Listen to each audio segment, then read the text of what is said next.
Chapter 4. My birds of a kind, they more are looking like centurions.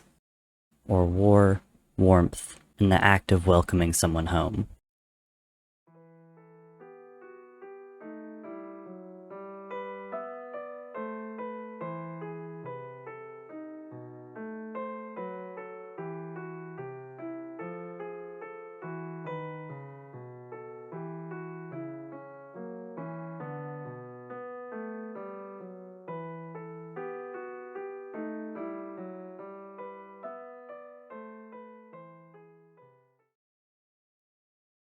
Three men stood on a balcony where there once were two, a mortal king, a mortal prince, and their red-eyed teacher. In the gardens below, travelers were gathering, most weary from their journey from every corner of the vast kingdom. Even now, more were still pouring into the capital city, staring in wide-eyed confusion, a conscription notice tucked into their pockets or crushed between nervous fingers. All able-bodied citizens of the kingdom are called to the king's castle, the letters all said, carried from bustling towns to quiet villages by messengers on the kingdom's most swift-footed horses and courier birds taking to their familiar wind-carved routes. War is coming, and it is time to defend your motherland. The conscription letter had gone on to specify that only those over the age of 18 were to be included in the king's army. Many had chosen to ignore that. Among the horde trickling slowly into the heart of the kingdom was a brown-haired boy a year shy of the stipulated age. He kept the hood of his battered cloak up so no one can see the traces of boyhood, still etched into his skin like a brand. But someone noticed. It was a girl with hair as pink as the hibiscuses she grew in her garden. She had lived in the city all her life. Once, a man with the same hibiscus-pink hair had walked into her flower shop, his eyes bleak and unfocused. He'd asked her if she had any yellow roses for sale, and had bought it all. It was only later that she realized who the man was. But by then, he'd already left, heading toward the woods that bordered the city. Now, she marched along the city streets that had become unfamiliar over the course of a week. She'd left her garden to the care of an elderly neighbor. A sign was left on her flower shop door, telling hopeful customers that it was closed indefinitely. There was nothing else to do but follow the course of the crowd, keeping an eye on the stranger that was definitely much younger than her, wondering whether or not he'd outlive her. They passed underneath the castle gates, where a woman they called the captain kept a watchful eye. She was under orders to turn away anyone too young, too sick, too old, but every time she looked into their eyes, she only saw herself. She'd clawed her way up to her position to make sure to earn her reputation, and had stood guard over the royal family for over a decade. It was her stubbornness that had gotten her to where she was. Adorned with medallions from the king, both old and new, it was stubbornness that she saw in these people now. So while she did her best by barring the war for the youngest, the sickest, and the oldest, if she turned away for a moment when an aged warrior did her best to hide the wrinkles on the backs of her scarred hands, or when a 17-year-old boy pulled his hood lower over his face, or when a strong-jawed smith from the city limped by her with a broken foot that wasn't quite healed yet, well, she would consider that her duty too. By the time the boy and the flower shopkeeper found themselves in the garden, it was crowded. People stood shoulder to shoulder, pushing and pulling like a tide on the trampled remains of the dead queen's flowers. The shopkeeper grimaced as her boots treaded across petals and stems, violently returning them to their soil. The boy did not notice the flowers at all. He was staring up at the balcony, looking at a man whose call was answered by thousands. Many of them had never seen their king before, and they'd all heard stories of a boy crowned on the eve of his 16th birthday after his father's mysterious disappearance, or death, or assassination, depending on which rumors you believed, and guided by a strange advisor. A kingdom of peace would never have reason to know the name Technoblade, but those who heard the folk story of a red-eyed emperor from a cold and distant land whispered amongst themselves at the resemblance, or the coincidence, or whatever word they could use to explain away the unease brewing in their gut. The stories also said that the king was kind and generous, with the starry-eyed ambition that came with his youth, and that the younger prince could charm 1,000 detractors with his wit and humor.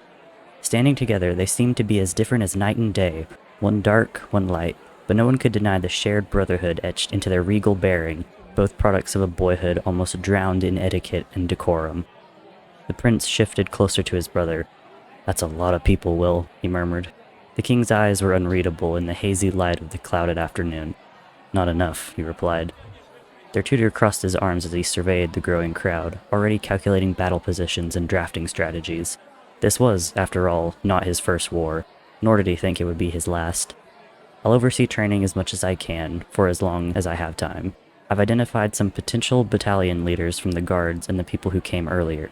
I'll delegate the responsibility of training the newer recruits. Which is most of them, Wilbur pointed out. They never had a reason to learn how to fight before this. You underestimate your people, Wilbur, Technoblade replied patiently. There are other reasons besides war.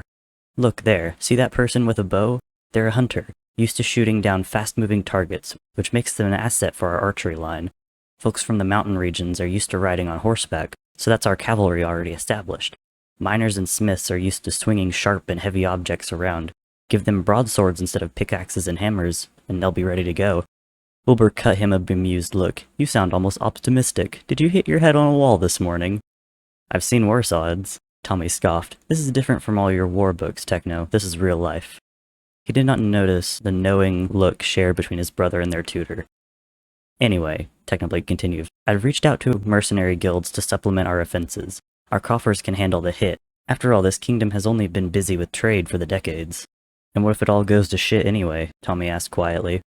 Technoblade's expression hardened. It won't. How can you be so sure? Demanded the young prince. From what I've been hearing, we're nothing more than a bunch of poor saps armed with twigs against this... What did they call themselves?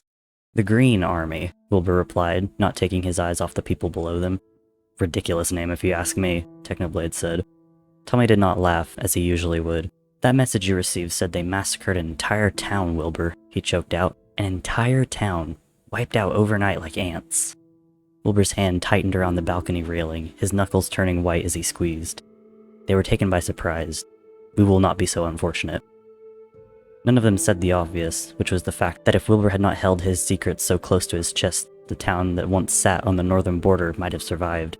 They might have been warned. They would have been saved from their merciless doom. Hypotheticals, Technoblade told them before, were worthless, and only crippled their way forward. But it still sat in the uneasy silence between them, broken only by the tutor saying, other towns along the Green Army's route have been evacuated. We should be expecting refugees to arrive in the city in 3 days, but the temporary camps will be finished and ready by then. What's the status of the army itself? Based on the spies' reports, we have half a month at most before they arrive at the valley, which gives us another week to prepare the troops before we set out. The armory should be done tallying and divvying up weapons by tomorrow, and caravans have been loaded with other supplies. And the other thing we planned? Gathering the materials as we speak. The alchemists are working as fast as they can, given that it's a delicate work. It should be done before we go.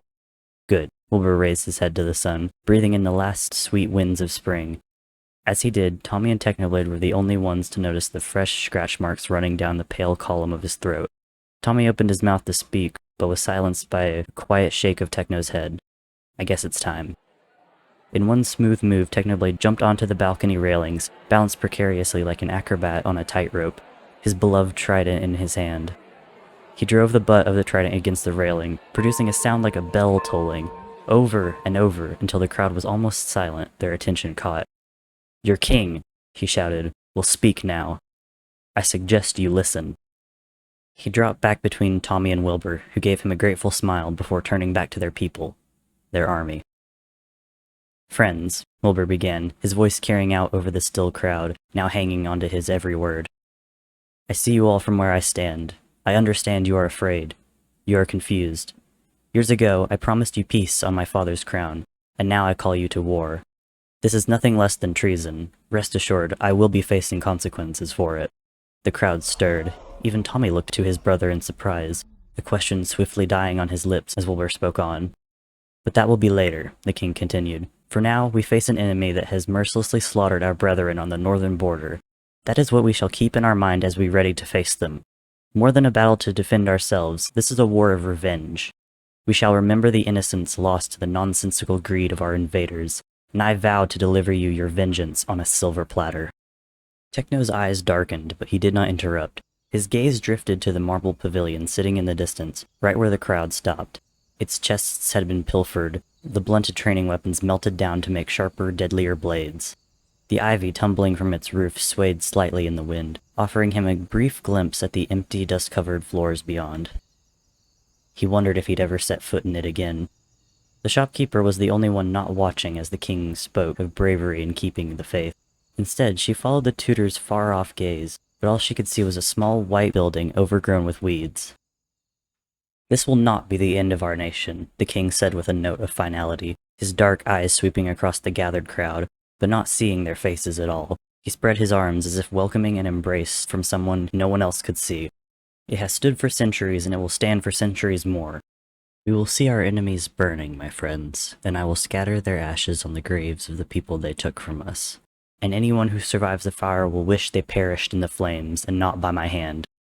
My only hope is that you might feel the same, and trust that you are in the most capable hands I could find." He turned to the tutor. "You are in the safekeeping and guidance of General Technoblade. Together you will defend this nation, or die trying." The silence of the crowd gave way to thunderous applause, the exultant cry of hundreds of people who did not know, truly, what awaited them on the battlefield. The aged warrior with the scarred hands was intimately familiar with the violence, and turned bitterly away from the excitement. She had been like them once, but no longer. They would learn, sooner or later. It would not be a gentle lesson. However, they were united in some things. They trusted their young king and their prince. They trusted their general, and they wished to see their enemies burn. The boy in the crowd felt that unity down to his bones. This is it, he thought. This is what it meant to be a part of something. To belong. He felt a smile creep onto his face, and soon he was joining the noise, hollering until his lungs began to ache, joining in the people's furious glee. He was going to hold the line. He was going to drive the enemy back and protect the land that raised him. He was going to be a hero. At 17 years old, Tubba was the oldest he'd ever been. But he never felt so young. Only one person did not seem impressed by the king's words. The tutor turned general was staring at the king, his mouth a thin line of disapproval. "Since when did I get the promotion?" Technoblade asked slowly. Wilbur shrugged, dismissive. "You're already acting like a general anyways." "But Technoblade." The king's voice turned cold as he stared his old tutor down. "You promised to help me. Was that a lie?" Technoblade's eyes flashed dangerously. "Careful, Wilbur," he said quietly. "You're forgetting who you're talking to." Wilbur blinked, his eyes suddenly clearing. He opened his mouth for some sort of retort, perhaps an apology. But then there was Tommy. Brilliant, loud Tommy, leaning so far over the railings Technoblade had to pull him back by the back of his shirt. When he turned to them, he was beaming, his eyes bright in the afternoon gloom. "We're going to win," Tommy said, his ears still ringing with the crowd's approval. "We're actually going to win, aren't we?" Wilbur and Techno exchanged one glance, and all was forgiven. The conversation shelved for another day. The general still looked at the king with something close to concern, and the dark circles under the king's eyes were getting harder and harder to ignore each day. But none of that mattered anymore. If Tommy said they were going to win, then by the gods neither of them would tell him otherwise. Not when he looked the happiest he'd been in a month. "By this time next month, we'll be back to worrying about trade routes and bothersome sycophants," Wilbur assured him. "What the hell's a sycophant?" "Gods." The king gave his brother a look that was equal parts annoyed and adoring.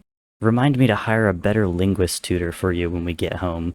Tommy rolled his eyes. "Good luck finding someone that can stand me. I'll chase anyone away in 3 days at most. Bet your whole damn life on it." Wilbur grinned at Technoblade. "I can think of one person."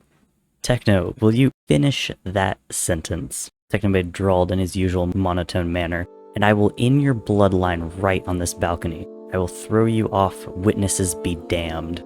As the king and prince dissolved into laughter, for one shining moment, children again, Technoblade found himself smiling. The sky was dark and bleak, but there, on that balcony, there was sunlight. "It's you and me," said Technoblade, putting one hand on top of Tommy's head, the other on Wilbur's shoulder. "One more time." The blue valley stretched before Tommy, disappearing into the hazy horizon. The two mountains that bordered the valley rose menacingly in front of him, twin endpoints of the imposing mountain ranges that served as the kingdom's natural borders. A river ran down the middle of the valley, lit into liquid gold by the sun slowly rising over the distant hills. All in all, Tommy thought as he breathed in the cold dawn air, this was not the worst-looking place to die in. The valley was named after the blue irises that thrived in it, lining the cliffsides and blooming along the riverbanks. But they were not the flowers Tommy was in search of. He ventured down the hillside, keeping his eyes close to the ground. He'd rolled up his pant legs to keep them dry from the morning dew that clung to the underbrush. but it left everything below his knees vulnerable to the traps that had been set around camp. One wrong move and he'd lose a foot for his troubles. But he was determined to make the trip worth it. It'd been a week since they arrived at the valley, and while that meant most of their preparations were finished, it also meant that the other shoe could drop any day now. Tommy could feel it breathing down his neck.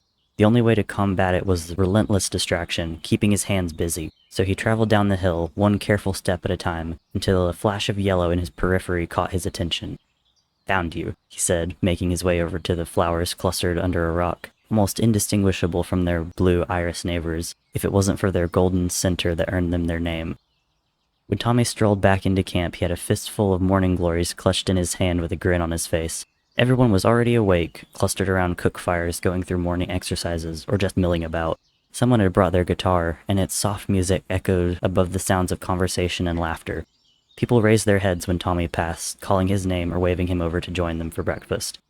He cheerfully declined, but not before exchanging jokes and pleasantries with some of the more familiar folk. It was easy to miss the shadows this way.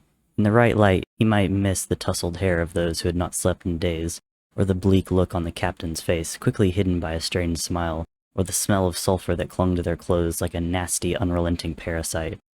It's pretty tragic, isn't it?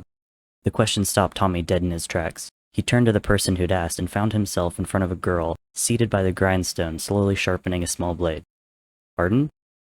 The girl smiled as she nodded towards the flowers in his hands. "Morning glories. They wilt the same day they bloom, lasting only until the sun sets." She paused, maybe less, now that you've picked them.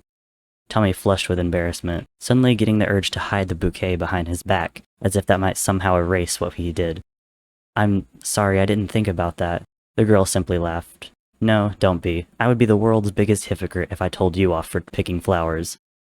At Tommy's confused look, she explained, "I own a flower shop back in the city." "Oh." Tommy looked down at the flowers clutched in his hands, his brows furrowing as he thought. It is sad, I suppose, that they die so quickly, but aren't they beautiful while they last? The grindstone slowly ground to a halt as the girl merely sat there staring at Tommy with an inexplicable expression on her face. "Well," thought Tommy, "this is awkward." "You know, Your Highness," the girl said at length, "you remind me of someone. He's a soldier in this camp and about your age as well. He's off somewhere training right now, but I have this feeling that if you'd only meet, you'd make good friends." Tommy opened his mouth to reply, but found he could only nod in agreement. The girl gave him a small, sad smile, as if she could understand his silence even more than if he had spoken, and went back to her work. Tommy pried his feet from the ground and began walking toward the heart of the camp. The girl's words followed close on his heels. That was the true tragedy, wasn't it? More than the flowers that only bloomed for a day. The bitterest devastation was in the what-ifs. Tommy didn't understand why, but he found himself lingering on one scenario. A different life where he had met that person that he reminded the girl of, where neither of them were young soldiers. "You'd make good friends," she said, but that wasn't right. Tommy felt, inexplicably, down to his bones, that if he'd met that boy, they would be brothers. It was only until the royal tent was in view that Tommy realized he didn't even ask the girl for the boy's name.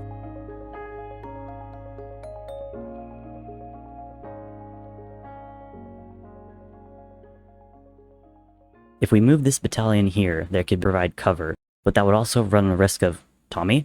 Tommy looked up. He hadn't even realized he'd entered the tent. He found Wilbur standing at a large desk that took up most of the room, leaning over a map littered with small, carved pieces that represented various troop positions. Behind him, his hair unbound, was Technoblade. Both were staring at Tommy with concern. "What?" he demanded. You're crying, Tommy," Wilbur said softly. Tommy touched his free hand to his cheek and was surprised to find it come away wet. He rubbed furiously at his eyes until they were clear of tears. This was not the time. This was not the fucking time. He strode deeper into the tent, ignoring the worried look Wilbur threw at Techno, and Techno's answering shrug. Tommy stopped at one corner of the map and pointed to a cluster of carved archers clustered on what would be the hill they were currently on. "We don't need that many," he said determinedly. "Just one. Just you, Wilbur." Wilbur seemed frustrated by the change of topic, but had no other choice than to follow his little brother's lead. "You're overestimating my aim, Tommy." Tommy drifted away from the map, throwing himself onto a spare chair in the corner. He gestured Techno over, and the general silently complied. You always pull through when it matters, Tommy said as Techno took a seat on the ground in front of him, his back to Tommy. As Tommy gathered Technoblade's hair in his lap, he added, "Except the many, many times you lost a duel with Techno." Normally, this would warrant a chuckle, or at the very least an indignant eye roll, but Wilbur simply leaned over the map again, his expression shuddered once more. Techno turned to Tommy and whispered, "We must not break his intense, beast-like focus." Tommy snorted. The only beast-like thing about him is that tangled lion's mane he calls hair. Wilbur's head snapped up to glare at them both. "I heard that." "Of course you did," Techno said, turning back away. "Lions have an unparalleled sense of hearing." Tommy laughed quietly to himself as he began braiding Techno's hair, his fingers making knots with the ease that came with years of practice. This had been their routine for the past week. Wilbur would pore over the battle plans with wild-eyed obsession that got more and more frenzied by the day. Techno would call out every flaw in Wilbur's proposed changes until they encountered one that seemed to be actually useful. And Tommy would braid. It kept his hands busy. If it weren't for the distraction of Techno's hair between his fingers, Tommy would most likely join the flower shop girl over the grindstone, mindlessly polishing his spear until doomsday. Sometimes, Tommy would wake up in the middle of the night and find his brother still awake, reviewing their plans and muttering to himself. Or not to himself. The voices. The mysterious, omniscient, creepy-as-hell voices that had plagued his brother for years. Tommy began to weave the morning glories he'd found into Techno's hair to hide the fact that his hands had started to shake. 2 nights before had been the worst of it. Tommy had been awoken by the noise of glass shattering. Opening his eyes, he found Wilbur standing over his cot, a shard of glass clutched in his hand and raised over his head, ready to strike Tommy in the chest. Tommy had stopped breathing completely. "Will?" he said, his voice coming out meek and trembling. "We're meant to kill you," Wilbur had croaked, blood slowly dripping down his arm from how tightly he was gripping the broken glass. "We're going to kill you, Tommy. It's fate. It's meant to be. Wilbur," Tommy had reached out to clutch at his brother's shirt. "Wilby, please, don't hurt me." Wilbur had blinked rapidly, his eyelashes glistening with unshed tears. "You haven't called me that in such a long time." And the glass shard had dropped, not into Tommy's flesh, into the ground beside his cot, driven into the soft dirt. Wilbur had kneeled beside him for the rest of the night, whispering apologies that chased Tommy into his uneasy sleep. By the morning, Wilbur seemed to have completely forgotten the incident, or chosen to ignore it completely, and Tommy was already plucking flowers off the hillside with shaky fingers. Tommy looked up to find a white cloth tied around Wilbur's left hand where the glass had cut into his skin. It was the only evidence that that night had not been a dream, and that Wilbur's voices were slowly taking over. It must be the stress, Tommy thought as he braided the last of the morning glories into Techno's hair. When the war was over, Wilbur would be back to normal again, and Tommy could go back to being not absolutely terrified of his older brother. "Done," Tommy said at last, flicking Techno's finished braid over his shoulder. Finally, Techno stood up and plucked off one of the morning glories. He tucked it behind Tommy's ear before moving over to one of the chests tucked under the table. "Consider this a sign of my gratitude." He opened the chest and pulled out something dark and folded. When he unfurled it, Tommy shot to his feet, his eyes going wide at the blue and red coat Techno held up, its golden buttons gleaming, the royal coat of arms stitched over where Tommy's heart would be. "They finished it!" Tommy couldn't help the laugh that bubbled out of him. "They actually finished it!" "Gods, Tommy," Techno said with a small smile. "It's just a uniform." But it wasn't just that, and Techno knew it. He and Wilbur had received their uniforms weeks before, the general and the king in their bold colors. In the chaos of preparation, no one had noticed the prince following in their wake in a simple white tunic until the very last minute. And now the tailors had done it. They'd actually finished it. Tommy bounded up to Techno, grinning so hard he thought his cheeks might split from pure glee. Techno rolled his eyes, but held out the coat for Tommy to slip into. It fit. Perfectly. Tommy spun in a small circle before giving Techno a mocking bow. "Sir General." Techno returned the gesture. "Your Highness." "You too," Wilbur said, and Tommy could hear the smile in his voice, however faint, "are so stupid." Tommy waltzed over to his brother, knocking the carved piece that Wilbur was about to put down on the map.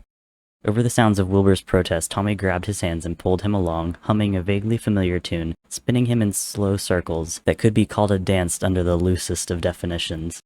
Wilbur went slack as Tommy continued to hum the song, allowing Tommy to spin him more and more. "I can't believe you still remember that," Wilbur said softly, his expression unfathomable. "Remember what?" "That song." And then they heard it. The sound that turned Tommy's blood cold.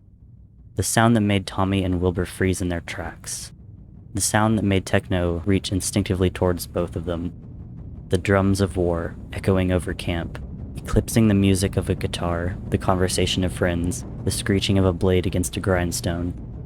The thud, thud, thud of a 16-year-old practicing his archery against a dark oak tree. The thud, thud, thud of the army's collective heartbeat. The thud, thud, thud of 1,000 feet marching closer and closer. The enemy had arrived at the Blue Valley.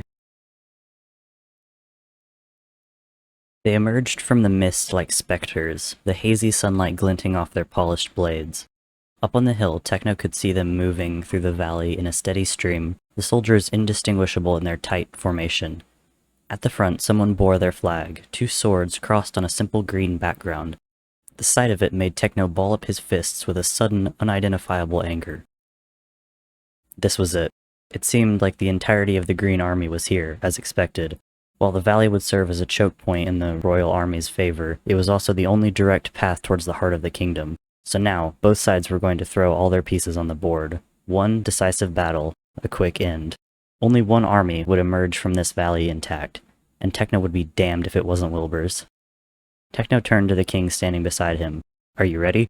Wilbur's eyes were locked on the mountains. "As I'll ever be."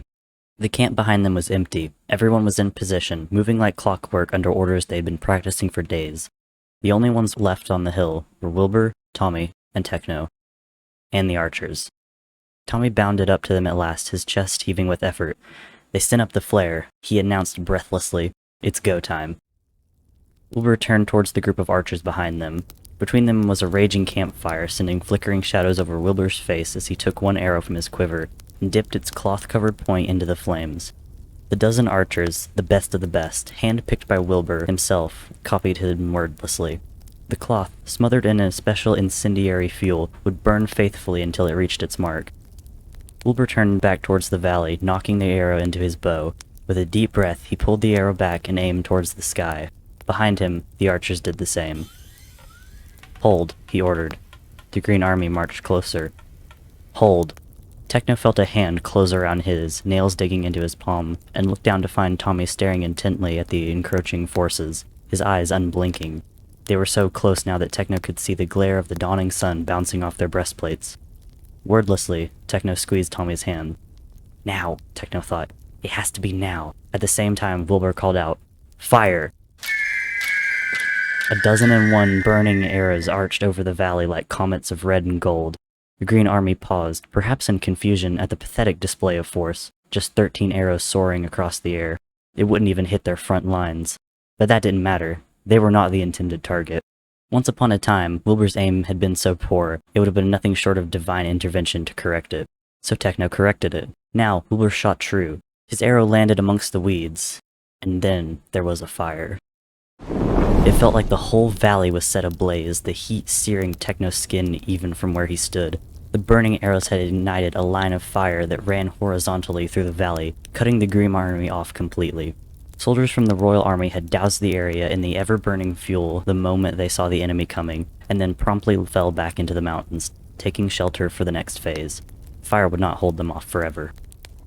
Wilbur gave a signal, and the archers scattered into their next positions, leaving the 3 of them truly alone, watching the wall of fire for the first signs of life.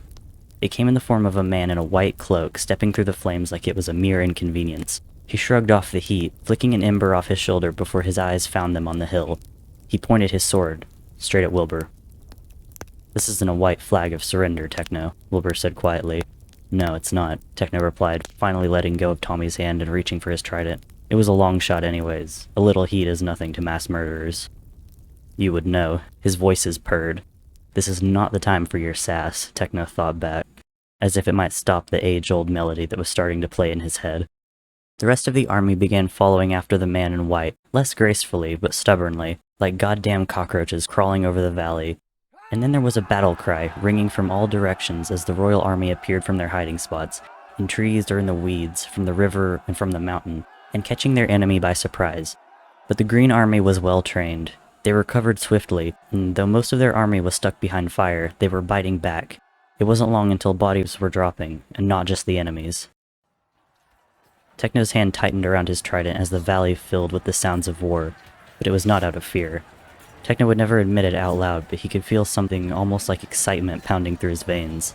This was familiar. This was something he knew, deep in his bones, he could do without failure. Being Wilbur's teacher, and then Tommy's, that had been terrifying. But this was nothing. This was just another battle to fight, just another war to win. "We need to help," Tommy said, his feet already moving down the hill. Wilbur's hand shot out, dragging Tommy backwards. Both Techno and Tommy looked at him in surprise, but Wilbur was looking past them, at the carnage happening right below their feet, his eyes as dark as the ground of a freshly dug grave. "Wilbur?" Tommy asked in astonishment. Wilbur blinked rapidly, like he was coming out of a dream. "Not yet," he said quietly. "What do you mean, not yet?" Tommy demanded, pulling himself out of Wilbur's grip. "Our people are dying down there!" "Wilbur," Techno spun Wilbur by the shoulders towards him. "We have to go, now!" Wilbur took a rattling breath. "I know. God's damn it, I know." He glanced at Tommy, standing between them with his face drawn in confusion. "But I can't let Tommy." "Don't talk about me like I'm not fucking here," Tommy spat angrily. "Wilbur, this is neither the time nor the place to underestimate me. We need to fucking go." "Tommy," Wilbur said, staring at Tommy in shock. "I never underestimate you. Then prove it. Let's go." "You're right." Tired resignation colored Wilbur's words. "But stay close to me." He looked grimly back at Techno. "Don't lose yourself out there." Techno could hear the warning in his voice. "Take your own advice, Your Majesty," Techno replied sourly, taking in Wilbur's wide eyes and trembling hands. "I'm serious, Techno." Wilbur's expression hardened as he lowered his voice, speaking to Techno and Techno only while Tommy was distracted by the fight below. "This is a direct order from your king. Keep them in check." "He thinks he can control you," the voices whispered. "He thinks he is your master. Will you prove him right, like the loyal little dog you are?" "I promise, Wilbur," Techno said. "After all, domestic dogs, someone once said, still fucking bite." "Alright," Wilbur said, shouldering his bow with a look of determination. "Let's go to war, boys." The first time the captain killed someone, she was 15. He would have killed her. She'd seen it in his eyes, lost to a drunken frenzy in a small, lonely tavern far from here. He'd come at her with his heavy hands, and so she'd taken a bottle from one of the tables and broke it against the side of his head. And when that hadn't been enough to stop him, she'd shoved the sharp pieces clean into his throat. She'd ran from the tavern right after that, ran from the town and didn't stop running until she reached the kingdom's capital, where a king with mercy sewn into his smile had offered her a job, a home, and a life that ensured no man would ever dare cross her again. But even after all these years, the captain could still remember the feeling of skin giving way beneath the sharpness of her weapon. She could still see the man's face contorting with pain and disbelief, barely able to process what was happening before the death throes took him. She could still hear him choking on his own blood, gurgling wetly before he was finally still. But there was a moment, between the killing and the running, where she merely sat beside the corpse of her own doing, numb and empty and cold. The soldiers this time would not be so lucky. She could see it in their faces, the ones who'd never seen a day of violence in their lives, making their first kills right in front of her. She could see some of them hesitate, panic, fall into the same abyss she did once before. Most shook themselves out of it, their brains shelving the damage for another day, but others stood frozen, caught in their own thoughts, until their comrades found them, or their enemies did. The captain could not help. She wanted to, more than anything, because wasn't that her job? Wasn't she meant to protect them? And then another enemy would come flying her way, and all she could think about was staying alive and surviving to the next hour, the next minute, the next breath. The Green Army had already begun to find ways through the wall of fire, and it wouldn't be long until the rest of them would arrive with a vengeance. The captain swung her gladius, deflecting the oncoming blow of an enemy before thrusting her blade deep into his chest. She did not look to see him fall. She was already moving across the battlefield, slicing her way towards a group of royal soldiers pinned between a rocky incline and a half-dozen enemies. She took 2 down before the rest noticed her, and the captain found herself facing 4 people at once. With a shield in one hand and her sword in the other, there was little the captain could do but face them. "This is it," she thought. "This is my final stand." "You little shit," one of them spat at her. "You think you're so brave all on your own." They surged toward her, and the captain raised her shield instinctively for a blow that never came. When she looked again, she found all 4 soldiers dead on the ground, with a man in a red and blue coat and flowers in his hair standing over the still twitching bodies. Blood dripped down the prongs of his trident, too much to have come from just the 4 bodies. 4 throwing knives were already missing from the bandolier across his chest, and the expression on his face was cold enough to freeze hell. "Stop staring and get to work, soldier," Technoblade said, the very same Technoblade the captain had seen carrying the small prince on his shoulders around the castle, the same Technoblade that shuffled uncomfortably in 2 tight suits at formal functions that he nevertheless always saw through to the end, the same Technoblade that the past king, the captain's savior, entrusted with his sons. The captain could barely recognize him, but then again, something at the back of her mind told her that she was truly seeing him for the first time now. She'd heard the rumors, the whispers, the questions about how he never seemed to change over the years. She disregarded all of that now. He was the man who had just saved her life. Nothing else mattered in war. She saluted. "Sir, yes, sir." With a curt nod, Technoblade was off, merely a blur of color cutting a violent path across the valley, his trident flashing in the sunlight. A whimper caught the captain's attention, and she turned back to the royal soldiers that she had been trying to rescue. "Are you all right?" she asked them. One of them, a fresh recruit she did not recognize, blubbered. "What the hell was that?" "That was your bloody general," she snapped. "Now you can stop cowering in your corner now. The blade has just joined the fight." The laughter was the worst of it. Wilbur could feel it growing louder in his head, the sound of 1,000 different voices laughing at a joke he was not privy to. A joke with him as the punchline. But then, the still healing wound on his hand would ache, reminding him of what he'd done and where he was. He was standing on a rock, feet braced against moss, felling distant enemies with arrows. He was King Wilbur, protector of the realm, ruler of the kingdom, leader of the royal army, and he'd brought all these people here. And he was not going to let them down. He could spot Tommy's golden head below him, clearing out enemies that slipped by Wilbur's shots. He was good, frighteningly good. It was easy to forget how capable Tommy was at destruction. He was so used to seeing Tommy lose against Techno that he'd forgotten that against anyone else, Tommy was a force to be reckoned with all on his own. But that did not do much to dispel the worry tightening in Wilbur's gut. He was, after all, also an older brother. Tommy launched himself at an incoming enemy, spear out. The enemy swung with his sword, but Tommy ducked just in time and swept his leg out to knock the man over. Wilbur saw the spear pierce clean through, and the body was still twitching on the ground before Tommy was whirling around to face another. This one didn't even get a meter near Tommy before Wilbur had put an arrow through their throat. Tommy whirled and flashed Wilbur a grin. "Not bad, Archer boy." Despite everything, Wilbur managed a small smile, a smile that slipped from his face when a sudden motion flickered in the corner of his vision. "Tommy, watch out!" Wilbur shouted just as an enemy soldier barreled into Tommy. The two of them tumbled into the dirt, a tangle of limbs and blades. Wilbur fumbled for an arrow, but found his quiver empty. "Shit," he thought. "Shit," the voices agreed happily. Wilbur hurriedly slung his bow over his shoulder and in the same breath unsheathed his twin rapiers from their scabbards. He dropped down from his perch, his teeth rattling on impact, the pain not registering because Tommy's in trouble. The enemy soldier had Tommy pinned on the ground, a sword raised above his head and ready to drop. Tommy was thrashing, desperately reaching for the spear that had been knocked out of his hand. Wilbur was already kicking the enemy violently off him. The enemy rolled across the ground, allowing Wilbur to stand between him and Tommy, the twin swords flashing menacingly in the flickering firelight. "Get the fuck away from my brother," he hissed. "How touching," the soldier said mockingly. He was different from the others, Wilbur could tell. He didn't know how exactly, but he just was. His eyes and hair were as black as coal, a stark contrast to the blood-stained white cloak he wore around his shoulders. "You," Wilbur said, brows furrowing. "I saw you walk through the fire. How?" The man scoffed. "You think that little stunt could hurt me?" He raised his blade. Upon further inspection, it looked to be made out of pure obsidian, pitch black all the way down to the hilt. "I was born in fire." "Are you the leader of this army?" Wilbur demanded. He gave a short bark of laughter. "Me? No. I'm merely a pawn in this game, a pawn with a grudge to settle, but still a pawn nonetheless," he grinned. "Now show me what he taught you, King." Wilbur didn't need to be told twice. He launched himself at the man, blue irises crunching beneath his feet. Their swords met, and from there it was a dance. Blades flashed as Wilbur began pushing the man backwards, but he was matching Wilbur hit for hit. Wilbur thrusted forward with his left sword, but the man dodged fluidly before swinging his sword in a mean arc that would have taken Wilbur's head clean off if he had not stepped backwards. From there the man launched his offense, striking from above, but Wilbur managed to cross his rapiers together and block the hit just in time. The blow reverberated into Wilbur's bones, but the man gave him no time to recover, pushing his blade harder against Wilbur's. Wilbur dug his heels into the ground and parried, using the man's own weight against him. He'd hoped it would cause the man to stumble and end this matter once and for all, but instead, the man swung again, feigning another overhead strike before changing to a side hit at the last moment.